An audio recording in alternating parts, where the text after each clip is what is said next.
And I'm going to tell you, I lost my son 11 years ago. I am so grateful for podcasts like yours. I'm grateful for groups like yours, because when I was searching, I could not find anything. And I felt like I was alone. You're listening to the Sisters in Loss podcast, a faith-based grief and loss podcast for Black women, where you will hear stories of miscarriage, infant loss, stillbirth, and infertility to learn there is a testimony in tragedy. You will learn how to heal, gain clarity, find hope and peace, and turn your pain into your purpose after loss. I'm your host, Erica M. McAfee. It is April, Sisters in Loss, and it is Fertility Awareness Month. 1 week is not enough to recognize those who have been diagnosed infertile and have yet to get pregnant, stay pregnant, and bring a baby home. This month, we are recognizing our sisters who have fertility conditions like PCOS, endometriosis, or unexplained infertility. Welcome to episode 41 of the Sisters in Loss podcast. In today's episode, we have Patrice Washington, America's Money Maven, who opens up and shares her infant loss story, secondary infertility journey, and how to redefine wealth. Patrice is a national recognized best-selling author, transformational speaker, spokesperson, radio host, and leading authority on personal finance, entrepreneurship, and success for women. You may have heard Patrice on the Steve Harvey Morning Radio show, where she hosts a weekly segment called Real Money Answers with Patrice Washington. Patrice is the big sister in my head that gets me together. She snatches my edges and teaches me how to chase purpose and not money on her weekly podcast called Redefining Wealth. In this interview, Patrice shares her infant loss journey with us, how she lost everything during the recession while she was pregnant with her rainbow baby daughter, and how she is surrendering to God for her desire to have more children after experiencing secondary infertility. I could not have Patrice on this podcast without discussing money, so we talk about what it means to redefine wealth and her definition of the 6 pillars of wealth. Here is Patrice Washington. Thank you so much, Patrice, for being on the podcast. Thank you for having me. I'm glad to be here. Well, for those of you who may not know who you are and what you do, could you tell a little bit about yourself and what you do? My name is Patrice Washington, and I am a classic do-too-mucher. No. I'm known as a personal finance expert. Written, 3 books on personal finance. One was republished, so it appears as if I have 4 books, but they were 3 books. I've been a television personality, a columnist, a spokesperson, just a real advocate for personal finance empowerment. And I have told people for many years now, though, I'm not the money maven, or I'm not America's money maven because of, textbook stuff, even though I have a degree in business, owned a real estate and mortgage company for several years, and have counseled hundreds of people in personal finance. But what really makes me who I am is my own testimony. And the fact that I went from a 7-figure business that I built straight out of college to scraping up change during the recession. And so although I was someone who was always passionate about financial education, that experience taught me compassion. And so more than anything, my goal with all of my work, whether you're reading a book or watching me on TV or listening to the podcast, I just want to be your big sister in your head. Like, I'm that girlfriend that is like, you know what?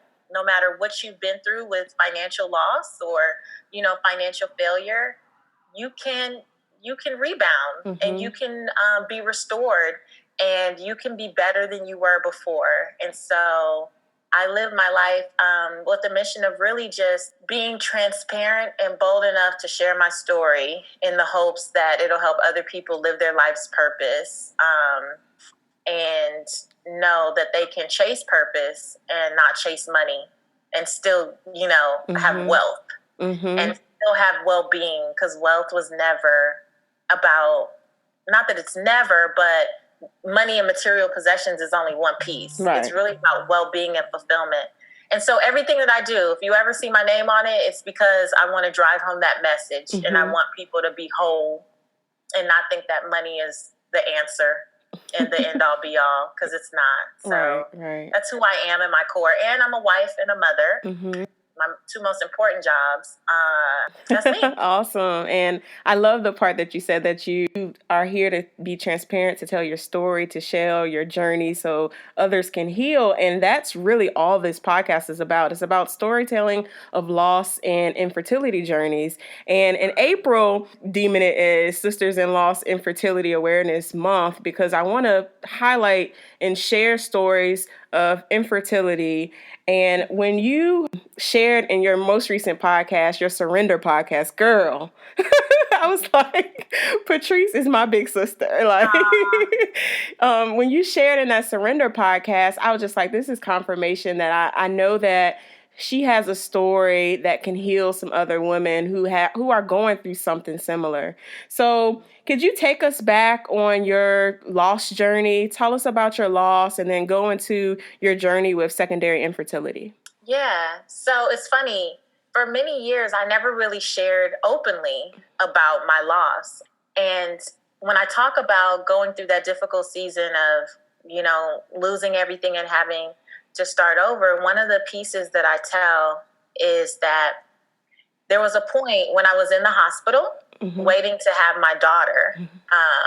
I had taken a fall down the stairs and gone into premature labor. And same time the real estate market was crashing, I was in the hospital on bed rest, tilted, trying to keep her in as long as possible.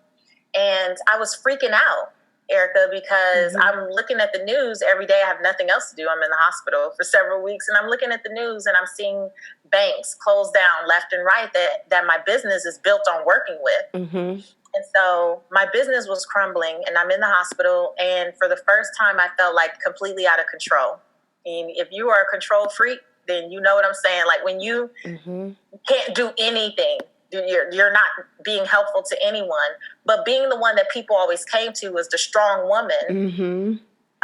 My staff, they were calling me and freaking out and what should I do? And I was in there pretty helpless, And I'll never forget the day that my doctor came in and she said, if you don't stop stressing out, they would monitor me with the belt. If you don't stop stressing out, you're going to leave here 2 years in a row with no baby. And that's because the year before, almost to the day that my daughter was born, I had a son, also prematurely. I had developed like a blood clot, and it was growing and growing and growing. And it ended up detaching from my placenta and tearing the placenta. And so it was getting infected, and just a really traumatic experience with that. So I had my son around 23 weeks or so. When he was born, his eyes were still fused shut, and the skin, his skin wasn't fully there, and it was very tacky and stuff. And they gave me an option of, do you want to try to figure it out? Like keep him, like we can attach him to all this stuff. And for me in that moment, I just felt this sense of, I don't want him to suffer because I felt like I was being selfish, And I said, no, I'm going to just hold him until God says no more. Right. And they expected him to live minutes. That baby with his little finger held my finger. Oh, man. Held onto my finger for almost 5 hours. Oh, my, wow. For almost 5 hours. They were like floored. And the thing is, my husband was at a family reunion. I had encouraged him to go to the family reunion and have a good time because it had been so much going on. It's like, go have a good time. And then while he was gone, went into labor. And so he was trying to get back. And when he got there, maybe 45 minutes, if that, after our son had passed. But I felt like the baby was just trying to hold on. Right. Like he was trying to hold on so he could see him, right? So he could see his dad, yeah. And so that was such a hard time. So I started to just, I don't know, God just put it on my heart that as much as people look to me for finances, and helping them with that it's not okay to not tell more of the story. Right. It's not okay to not tell the story because there's something in it. There's nothing that happens to you. As hard as it is when you're going through it, it's happening for you. And I've learned that everything that I've been through, I'm blessed to be a blessing, right? Like even my story of life after loss, having my daughter almost a year to the day. My daughter was born 10 weeks prematurely, but I went into labor the day my son had passed. Oh, wow. And let me tell you why God is so good. Thank you for giving me an opportunity to share this part of my story. People always just want to talk to me about money, Erica. No. And that's the reason why, like I told you before we started recording, your podcast was something I knew that I needed, but I didn't know until you came out with Redefining Wealth, because it touched me in a way, because I really haven't talked about my fertility journey on my podcast. And I host and I've interviewed people, and I was just like, she's being so open and so transparent about it. My goodness, I know there's more to that story. I want to know how God really worked in up and through all of that situation she was going through. Let me tell you what still blows my mind to this day. So when my daughter was born August 1st, 2007 at 7:59 p.m. And so she was in the NICU for about 3 weeks, and she had been born, though, maybe a week and a half, and I went to my office. She was in the NICU, and I went to the office to visit my staff and let them know I was okay and all of that. And I was sitting at my desk and got this email from a woman who had gone to my church back in the day, but she hadn't seen me since around the time my son passed. And the title of her email was "My Baby Has Gone to Heaven," which was the title of my email that I sent out to everyone the year before when my son passed. And I had sent this email out because, unlike, back then there was no social media and all this stuff. And I just disappeared. I went on bed rest for several weeks, and then I ended up having the baby early, and I just disappeared. I was just gone. And what I said in the email, Erica, was essentially, my baby has gone to heaven. I took them through, his passing, but it was beautiful. And he held my finger until he took his last breath. And he looked like a perfect combination of my husband and I. And through the process of that pregnancy, I learned that there was more to life than money and my business. And I learned that I do want to be a mother. And I realized that, feeling him inside of me was like the greatest thing I had ever experienced, because I thought I was going to ride out as Tony Childs from Girlfriend, right? Like the chocolate one with the real estate empire. I wasn't trying to be bothered. Right. But having that experience of having him, and going through that journey, I was like, how could you love someone this much that you've never even met, And I had no concept of that. I was business. I really was. And I said all these different things. And I said, in the email, I said, but I know that God has a plan. And I know that this did not come to destroy us or to harm us, but that there's something good that's supposed to come out of this. And I don't know what that looks like, but I believe and I trust. And I just said all these things. So at the time my son passed, girl, I had people calling me bawling and crying about that. Oh my God, you're so strong. And I'm like, wait. I'm supposed to cry, right? What are you crying for? I'm consoling you. And I'm the one going through, right? Right. So I had totally forgot about the email. So when I come back a year later and I'm sitting at my desk in the office that I have not been in 3.5 months or something like that. And I get that email. First of all, I took a step back. I was like, oh my gosh, did Reagan pass? Like my mind just was like, what just happened here? This is what's going on. Reagan is okay. I kind of panicked for a second.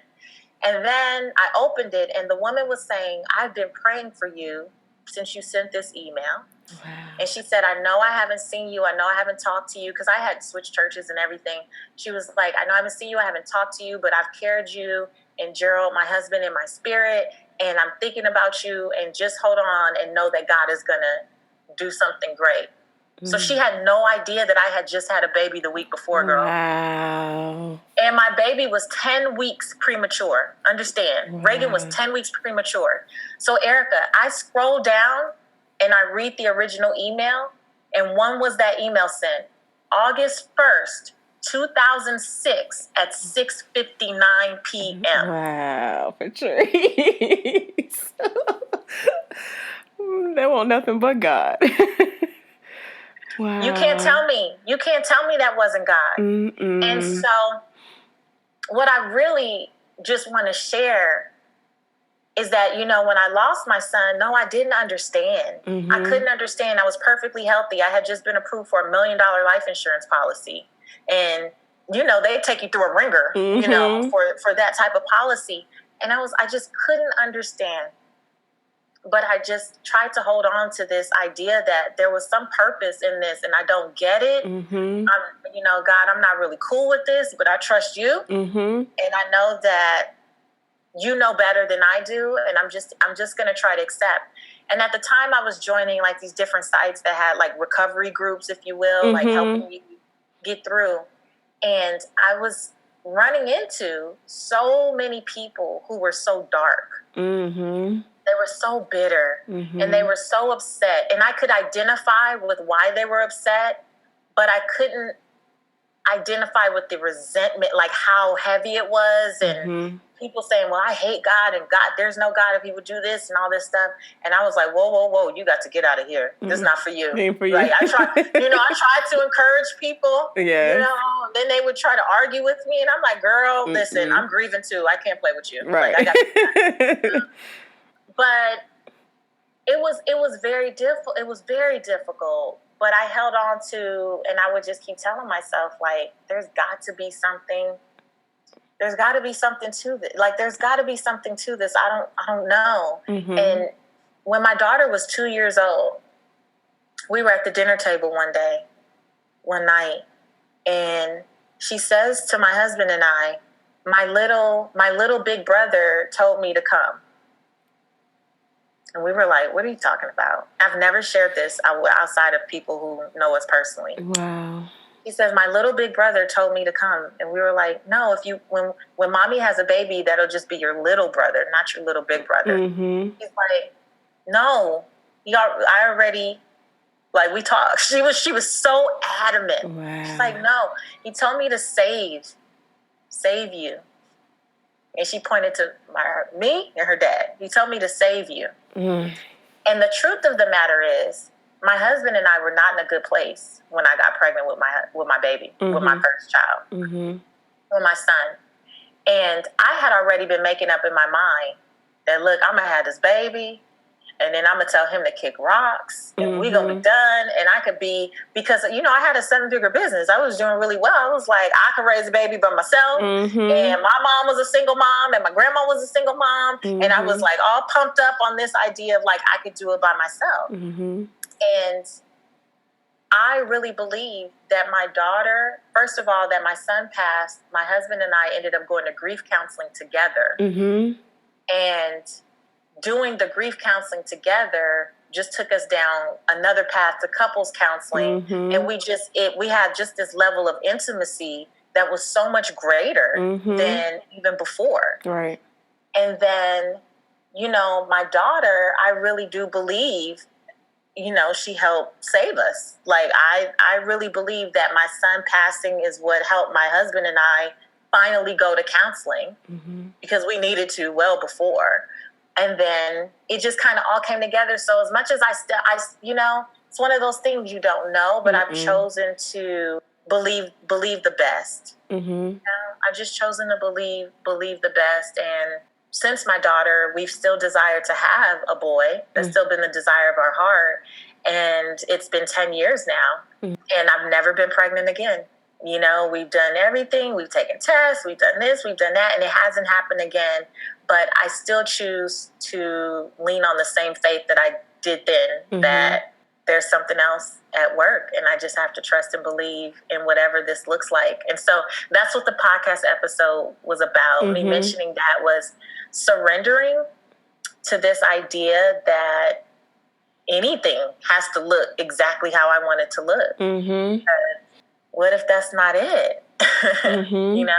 I'm not here to say. No, you're not. Yeah, it's up to God. I got to surrender and just leave it at the altar. Figuratively. Yeah, you got to leave it at the altar and just trust God is going to work it out, especially when you've gone through what you've gone through, and then the fact that you are still waiting. You're still waiting for your desires of your heart. We have our Sisters in Loss brunch coming up on April 21st, 2018 in Chesapeake, Virginia. Join us and the founder of Fertility for Colored Girls, Reverend Dr. Stacey Edwards Dunn, as she comes and pours into us and our community at this brunch. The brunch is $35 and it is being held at Cutlass Jamaican Grill and Barbecue in Chesapeake, Virginia. For ticket information and more information about the brunch, go to sistersinloss.com. Let's talk about redefining wealth, because we've been talking about the podcast episode. So what's the inspiration for those who are listening who have not actually listened to the podcast? What's the inspiration behind redefining wealth? And can you give everybody kind of an idea of what they would hear if they actually listen to the show? Yeah, redefining wealth is so special to me right now because I fought it for so long. Being known as a personal finance expert and being well recognized for it. So I've been on, I don't know how many national shows and done so many interviews and all this stuff. And I found myself when I was on the bathroom floor crying and bawling and saying, God, why me when I lost everything? And I found that scripture, Proverbs 17:16, what good is money in the hands of a fool if they have no desire to seek wisdom? It changed something for me instantly, Erica. Like, I was like, okay, wait. I probably read this before, but this didn't mean the same thing, right. I guess, when I had money. It didn't mean the same thing. And I said, God, if you restore me, when you restore me, I will do whatever it takes to take this message everywhere I can go. Right. And share with people, because we're not talking about this, right? And so I did that. I said that. I started a blog. I started writing for magazines. Over time, like, all these things happened. And then I looked up around 2014, and I found myself sounding like a broken record. And I found myself being in this box of the money person who only could talk about budgets or credit or taxes or investment and stuff. And when people would ask me, how did you go from scraping up change and sleeping on your brother's couch to becoming America's Money Maven and sitting on the couch across from Dr. Oz and Steve Harvey and all these people, I started to say these really cookie cutter answers, like, work hard, dream big, know your numbers, take care of your finances, which were all true. But God was like, okay, hold up. What happened to you sharing the wisdom? What happened to the whole thing about you going to tell people everything that you did or everything that it takes? I'm taking you on a journey, and I've continued to reveal things to you, and you've seen the impact. You've seen the outcome. Why would you tell them this surface level stuff that anybody can tell them and not tell them the truth about what I told you and what I've shown you? And I struggled. And he kind of gave me a little earful about 2014, and I was like, but I'm making really good money now. No, it wasn't even that. I just kept feeling like, okay, I didn't necessarily feel released to do it, but it was like I was getting seeds, like, kind of dropped in my spirit. And then in 2016, my website, or early 2017, my website was hacked very badly.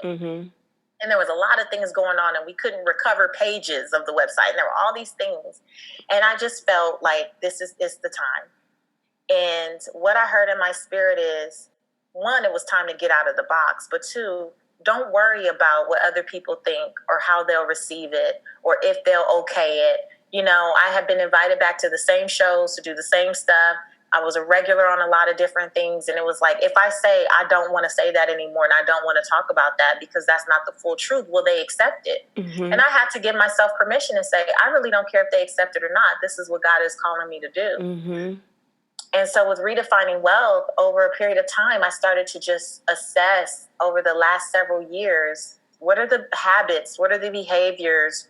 What are the things that you've truly done to get where you are? Because only 20% of this is about money. The other 80% is about you and your mindset and your behaviors and how you live your life. And there's such a disconnect for so many people between the rest of their life and how that impacts their finances. So when I say chase purpose, not money, the thing is that people think that if I get a new job, everything will be better. If I get a raise or a promotion, everything will be better. When I start my business, this will be better. When it's all about those things, it's all about busy work, but you have to do soul work. You have to do purpose work, because when your soul and your purpose are in alignment, you know, and you choose opportunities that are in alignment with that, it is so much easier than you having to chase after stuff and force things to happen.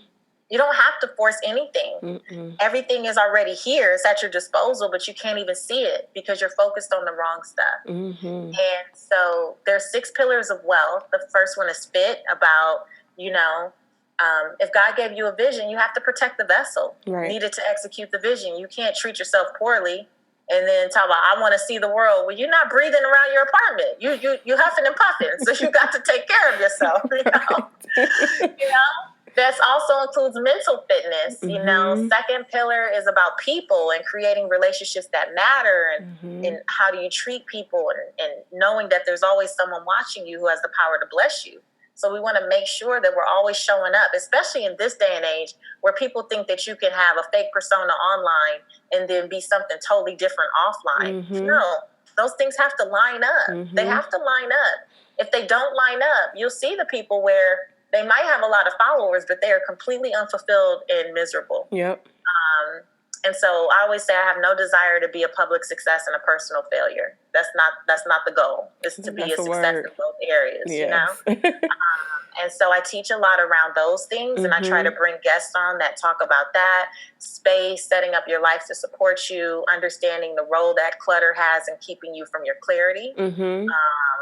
And when you don't have clarity, it's very hard to create things, products, cash, opportunities, whatever. And then there's faith. Which I love. I love that part of your podcast. There's faith. And faith is so huge for me. And, you know, a lot of people ask me, Erica, why didn't you put faith first? And, you know, I've been going to church my whole life. I'm a church girl. Yes, me too. You know, grew up going to church 36 hours a week like it was a job, full-time job, you know? And the thing is, I know believers, and I know that there are many believers who make faith their crutch. And I wanted to start with, because faith without works is dead. And so I wanted to remind people, work. You got to work on your fitness, your physical fitness and your mental fitness. It's not about being skinny. It's about being healthy. You got to work on keeping, like, God likes things decent and in order. Come on. Like, you spending 2 hours looking for keys. Girl, bye. Nobody has time for that. Nobody got time. And you don't have time for that. You're better than that, right? You know, like, I wanted to start with the things where we needed to take more personal responsibility. This is not God's fault. You know? Some things happen in their God's will, but remember that we have free will. We have free choice. And a lot of us are just not making wise choices in these areas that impact our finances. So that's the only reason I put faith there, because I wanted to emphasize the work. And then there's work, living out your life's purpose. And then the last pillar is money. And that's because, again, I believe in the true definition of wealth, which is that it's about well-being. And that it doesn't matter how much money you have. If you're unfulfilled in other areas, you're always going to create opportunities to get rid of your money, you know? You just are. So the 5 pillars are kind of like the foundation. And then the 6th pillar is where we talk about different ways to be wise with your finances and how you save and how you spend and those types of things. So I'm really proud of Redefining Wealth. And I'm really thankful that I gave myself permission to get out of the box. Because success is comfortable. People, you know, even having a measure of success and getting really comfortable with that success will keep you from God's best. That's a word right there, Patrice. You mentioned that there were some resources and some groups and grief counseling. What overall, when you think about how you healed after your loss, what was that one thing that you did that you feel like solidified you being able to find your true purpose after your loss? The one thing I think that really helped was grief counseling. Because grief counseling made it okay to be angry some days. It made it okay to be sad some days. It made it okay to cry sometimes when I saw a pregnant woman. It made it, like, grief counseling and understanding the stages of grief allowed me to feel normal. And then it also allowed me to have a sense of hope, a sense of hope. And then I'll tell you what, the more I started to accept the stages and kind of, I guess for lack of a better term, like, accept the moment that I was in instead of trying to be angry, and relive and replay and beat myself up, because I don't know about you or the listeners, but going through something like that, and like I said, I was having a difficult time with my husband at the time, and so there were several times where I was like, did I do this? Was I angry on the inside, and did I do that? Was it a punishment? Because we were engaged at the time, we weren't married, So was it a punishment? Was it this? Was it that? And I was going to drive myself batty trying to make it my fault. Did I work too much? I had on high heels. Were my clothes too tight? Was it, I just, and we do that. We do that. You're right. And so going through grief counseling helped me accept the moment, and be a bit more present and okay with going through my emotions. But then I feel like because I was so open to accepting that, I kept meeting people and women and somehow getting in these conversations with women who had babies, and they would be my examples. They would say, I had 3 miscarriages before, this baby that they were holding. Or I was at a girlfriend's house who I knew since I was a kid, and her mom ends up getting into this story, not even knowing really. She didn't even know that I had lost the baby a couple months before. I hadn't seen them in a long time. And she gets into this story about how she had a stillborn and then 2 miscarriages and all this stuff before she had her 2 daughters, my friend and her sister. Wow. And so it's like the more I accepted and tried to look for the good, because sometimes you have to fight to find the good, and I was trying to fight to see light at the end of the tunnel. The more I fought to see the light, God kept bringing me light. And I kept seeing these examples in different ways from older women. And I'm going to tell you, I lost my son 11 years ago.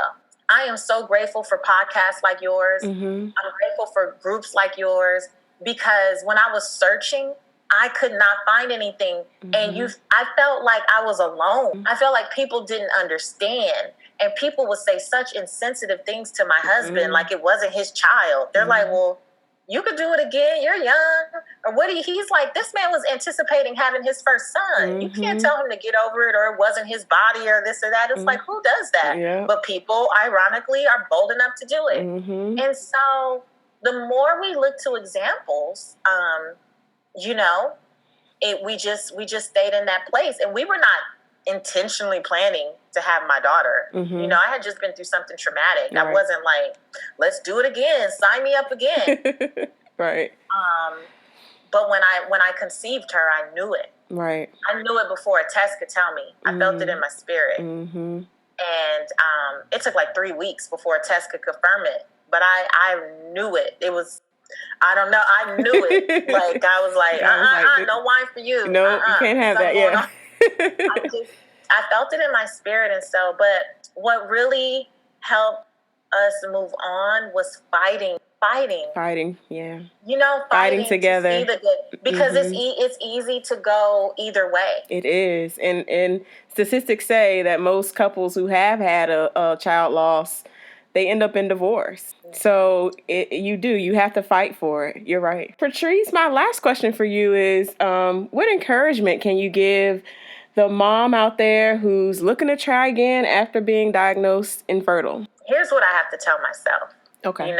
Being that I'm in this place too, where I've done all this stuff and I still don't have an answer. I don't even have a good answer. The things that they have told me before, we've instantly had little surgeries, little procedures or whatever, trying to correct things, fix things, and still nothing. And I'm still healthy. Still, doing my thing, eat well, take care of myself, all that. I would say to continue to pray without ceasing, but surrender the outcome. Surrender the outcome and let God know that you trust him to do what's best for you. Because a man's ways seem right to him. It seems noble. It seems like, of course, this is what I want. This is my desire. This is my dream. This is my goal. And sometimes, we just have to accept what is and not be as concerned with checking something off a bucket list as much as leaning into and believing what God says, like what God is doing in this moment. And I'm not even going to act like it's easy. It's not that it's easy. And trust me, I'm the first to tell you it's not easy, but I also am learning for myself that now that I have a 10-year-old, that the pregnancy piece is beautiful and it's special, but it is such a small part of this larger journey. And the reason I'm choosing to surrender is because I was being very selective about which parts I would surrender, what things I would let go of. Like, God, you got my finances, not my family. I got that. I'm working on that. The doctors are helping me, all this stuff, right? And I started to examine my motive. Why is it so imperative that you do this way? And for me, it was, I had 2 kids prematurely, so I've never looked pregnant in my life. I've never had a real pregnant belly. I was the person who was trying to stick it out to try to prove to people I was pregnant. I've never gone through, while I've had difficult pregnancies, I haven't gone through the things that people kind of anticipate when they're pregnant. Like, I've never waddled. Right. I've never had cankles. I've never had swollen ankles. I've never had this stuff. And I was consumed with the idea of a maternity shoot and looking pregnant. And there's a bishop out of Possum Trot, Texas, who helped alleviate his entire county of the foster care, helped empty the foster care system by encouraging the entire church to adopt. And I was so moved. He came to visit our church, and my husband and I, before he even came, we had started to talk about what it would be like to go down that route, right?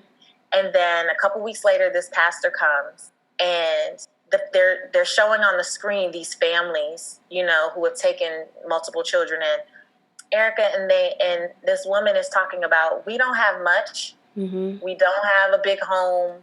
We don't have a lot of money. We don't have this, we don't have that, but we make up for it in love and time and caring and giving these kids faith and hope and all this stuff. And I sat in church, my husband and I, bawling because I said, here I am. I live, again, in an almost 7,000 square foot home with me, my husband, and my baby, just the 3 of us. I have more than enough space.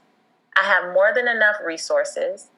I am at an age now where I get to choose, or at a place in my career where I get to choose the things that I want to do and not do. So I have the time, I can make the time. And there are so many children out there who need love. They need time. They need attention. They need someone to teach them about God and give them an example of what godly living looks like and what a family looks like. And I said, are you more concerned with having a maternity shoot, possibly to put on the gram at this point? Now, it didn't start out that way, but it's evolved, right? Right. Are you more concerned with that? Or is it that you want to have a son you can show this type of love to and pour into this way? Like, which one is the one? Because, the pregnancy is 9 months if you get there. I've never been pregnant that long. But you got these jokers for the rest of their life, the rest of one of y'all's life, right? And the hard work. And so I really started to examine myself. And so my word of encouragement would be, not that you have to go down any route that you don't want to go down, but what I'm reminding myself is to surrender and to be open to however God gets that life, that bundle of joy to you, if that's still your desire. To be open to how it comes and to keep your mind on the bigger picture. Keep your mind on the bigger picture. And that's where we are. So we are open to adoption. At this point, we're actually going to start doing the classes and stuff. Oh, okay, awesome, yeah. And we're open to that. And I have this, look, I'm going to say it here. I don't know. I'm going to say it here. I have this feeling, Erica, honestly, that we're going to adopt and I still might get pregnant. Wow. Out of the doggone blue. We gonna speak it. Yeah. I do. We gonna speak it. Yeah. And so whatever God chooses to do, mm-hmm. I have just accepted that I'm here for it. I'm here for it. He hasn't failed me. He hasn't failed me yet. Amen. And every time I think about any area of my life where I've surrendered and said, you know what, let me stop trying to force and manipulate an outcome. Let me stop saying that it has to be like this. And if it ain't like this, it ain't going to happen. And it did it. And having all these opinions, which mean nothing because God laughs at our plans. Let me just stop and let me just see what happens. And when the moment we did and then start talking about adoption, the man came to the church. They had all these resources in the foyer of my church. I didn't have to go search for anything. I just went from table to table. Hey, how you doing? Mm-hmm. Can you tell me a little bit about your process?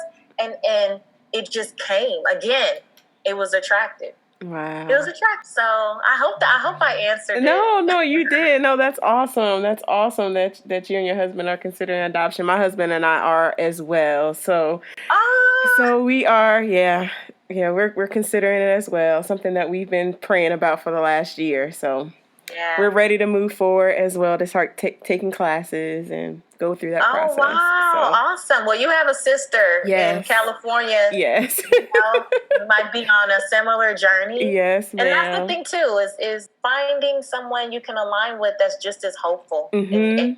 And really trying to stay away from negative people. Yes. And negative vibes and negative opinions. And all of the above. All of the above, yes. Yeah. Where can we find you on social, and then tell everybody where they can find your podcast? Well, you can find the Redefining Wealth podcast on Apple Podcasts or Stitcher, Podbean, wherever you like to listen to podcasts. But you can also hear it every week. Every Thursday, I release a new episode at patricewashington.com, as well as watch videos or just stay in the know about what I'm doing. And on social media, I'm everywhere at Seek Wisdom PCW.